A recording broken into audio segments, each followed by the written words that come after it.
Good morning. It's morning time for me at least. I'm so excited. This is one that I've had in the back of my mind for a while and just was waiting for the right time to make it. And I finally have time, and no, I have not showered. I just got back from a big walk, but it's a beautiful fall morning here in the great Northwest, really crisp and like getting a little bit warm, which is awesome. Love this time of year. Dilly Casserole bread. This is from the recipe box. It is lots of stains and whatnot. This is a recipe that I don't know if I can remember life without eating this bread.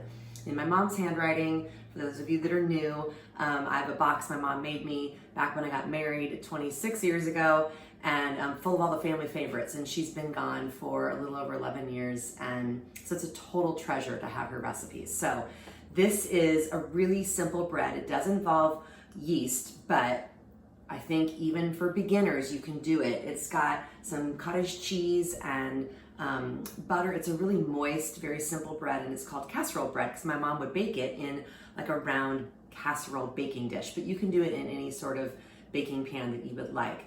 I don't even know if I still have a casserole dish. I'm gonna have to find that out, but real pumped to get started on this one. Hi. Okay, so I got all my ingredients out here prepped, which is really helpful, and I highly recommend that when you are baking something, get them prepped. It may you have a couple extra dishes, who cares? It's so much easier and you'll be so much more organized and you won't most likely forget anything. So what I've got starts with some yeast, and so I mentioned the yeast, which can be scary. Let's see if I can pull that up so you guys can see. See how it looks a little frothy? So I poured a package, like one little envelope of yeast in here, and then it adds a quarter cup of warm water. You want 110 to 115 degrees if you happen to have a thermometer. And then there's sugar that goes in this. So really, really important step. Take a pinch of the sugar and stick it in with your yeast with the warm water, and then it'll help it bloom. It gives the yeast something to kind of eat up, and it starts to get kind of foamy. So that is in here, and this has been sitting for about 10 minutes. That's gonna go into my mixing bowl. Now you could mix this by hand. I'm using my mixer because it's faster that way for me, because I have it, but you could mix it by hand. So that goes in, a tablespoon of melted butter goes in, and get all those bits in there, and then a cup of cottage cheese.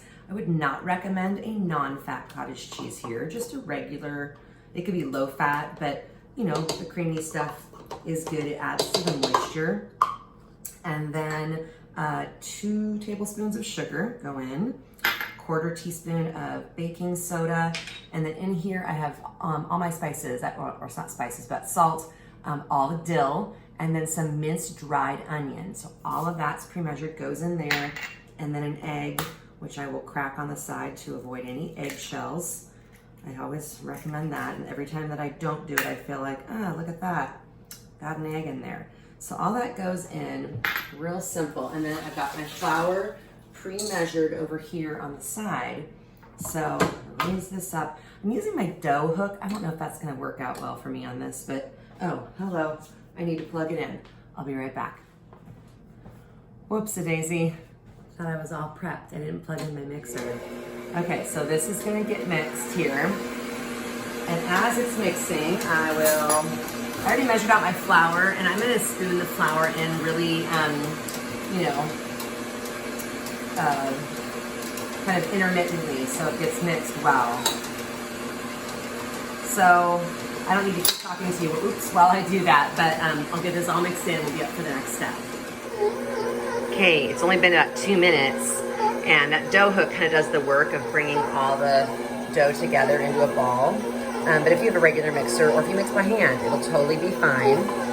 But I'm gonna pull this off, and then I will be placing it into a little bit of a greased bowl, and I turn my oven onto just its warm setting, and I will turn the oven off, but pop it in there. If you happen to have a fancy oven that has a proofing mode, that's fine. You just want it to, you're gonna cover it with a towel and then let it rise in a warm place for, I believe, 1 hour.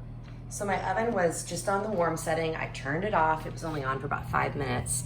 My dough is underneath this clean kitchen towel, in that. I just put the towel lightly over it, and now I'll put it in here, and I won't even close my oven all the way. I'll leave it kind of cracked open like that. And this is gonna sit for about an hour until it's doubled in size, and then I'll punch it down and let it rest again, and then it'll be ready to bake. Okay, my dough has almost doubled in size. Hi, it's me. The dough, I let it rest for an hour. It wasn't quite puffy enough, and so I just kept the towel on there, turned my oven on warm for another minute or two, and then turned it off and let it go for another 30 minutes. So sometimes you gotta play with it, but the deal is you want it doubled in size. Okay, I don't have a casserole, but I do have a springform pan, so I'm gonna use that because when we moved, I apparently got rid of our casserole. So even as I touch this dough, it's already kind of shrinking, and that's okay. So you wanna kind of turn it on itself. I just kind of fold the outside into the middle and turn my bowl as I do it. And this little springform pan is all greased. And then I'm just gonna kind of roll it right into that, into the center of this. And you know, I'm shaping it a little bit to the size of the dish, but it's gonna rise and do its own thing. So now it has a second rise.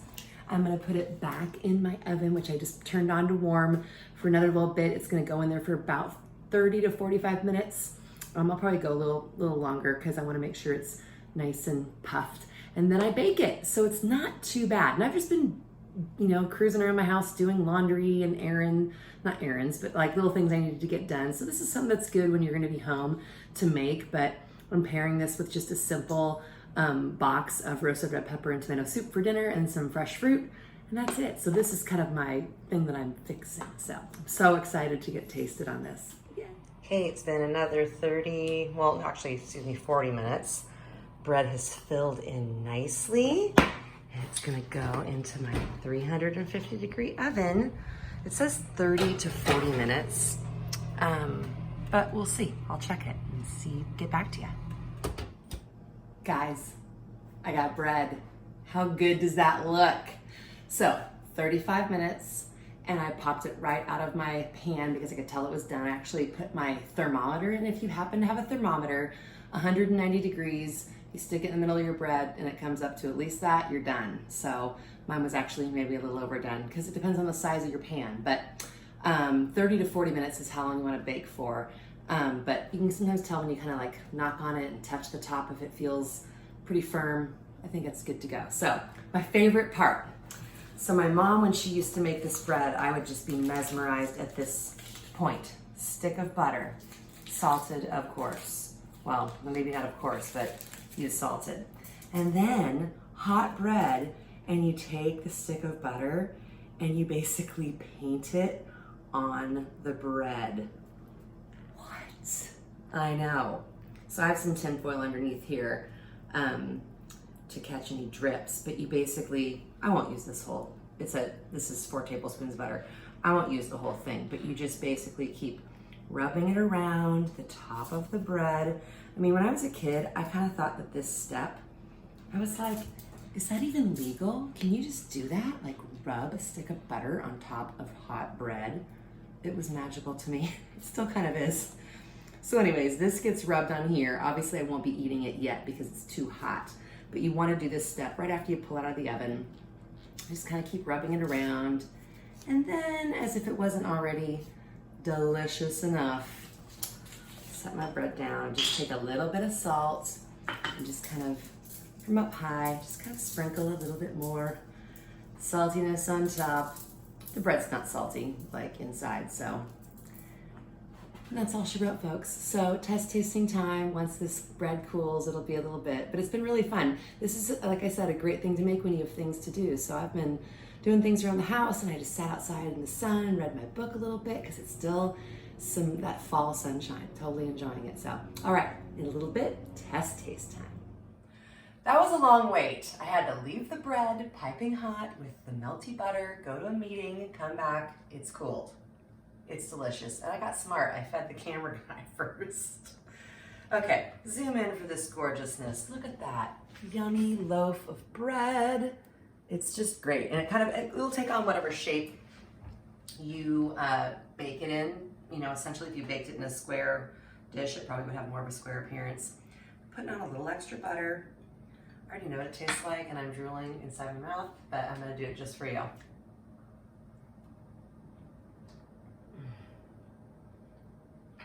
Okay, it's so good. I could be like a little girl at my table with my mom right now. It's so good. You guys, this bread might be a little more effort than your average thing that I do on here. It's so worth it. You got, it's like, you know, sour cream and onion potato chips have that like, maybe very distinct taste. This reminds me of that, but with a little bit of dill. But you still have that oniony flavor because of that minced onion that goes in there. And then the butter on top, and that little bit of salt gives a little crunch and a little bit of flavor. And it's just really tender. And what's even better is, like, obviously having it warm is amazing, but cutting it up and then popping it into the toaster tomorrow and having it with some scrambled eggs. It's so good. Dilly Casserole bread, as I spit, is definitely a winner.